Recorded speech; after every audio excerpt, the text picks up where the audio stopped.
This video is going to cover what we would be covering in class today. I'm out of the office today, but we're going to continue on talking about cognition today, talking about thinking and creativity pretty briefly, and then I'll explain what else you will do for class time today.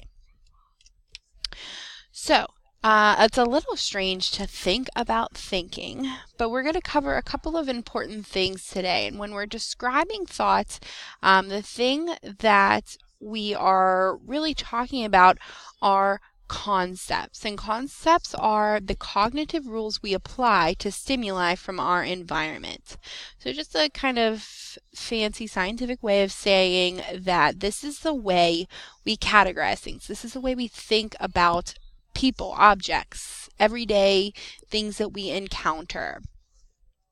And these concepts are usually based on prototypes, which is what we think is the most typical example of a particular concept. So for example, when I say the word chair, you probably think of something that has four legs, it has a flat base, maybe you're thinking of a chair that you have seen before. When someone says chair to you, that's the thing that pops into your mind. You're probably not thinking about a baby's high chair or a dentist chair, an ottoman. You're probably thinking of like a reclining chair, maybe a chair from a dining room set. So these prototypes are things that we have that kind of allows us to categorize things. Another example is a bird. When I say think of a bird, you're probably thinking of a robin or another kind of small bird like that. You might not be thinking of a penguin, which is, another kind of bird. Our prototype of a bird would probably be more closely associated with something like a robin rather than something like a penguin. So that's what a prototype is. Again, it's a way that we categorize things, a way that we think of things. And then finally, images.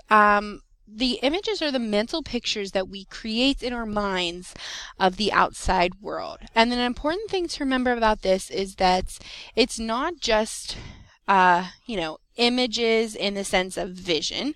It can involve any sense.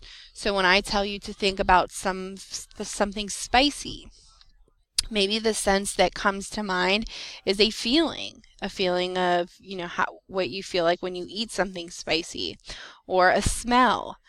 So any sense can be involved in thinking, and that's the important thing to remember about that. And creativity is another thing that's closely linked, and why we're kind of talking about this together with thinking.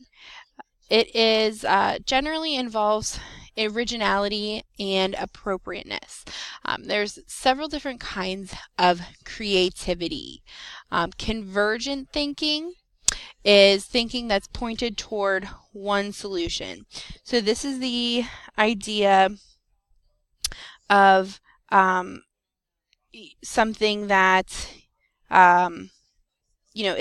is correct. Something that is more black and white than abstract. And then there is divergent thinking. And divergent thinking searches for multiple possible answers to a question. So, if I were to ask you, how many uses can you think of for a brick? If you were using convergent thinking, you might say to build, to stack and sit on.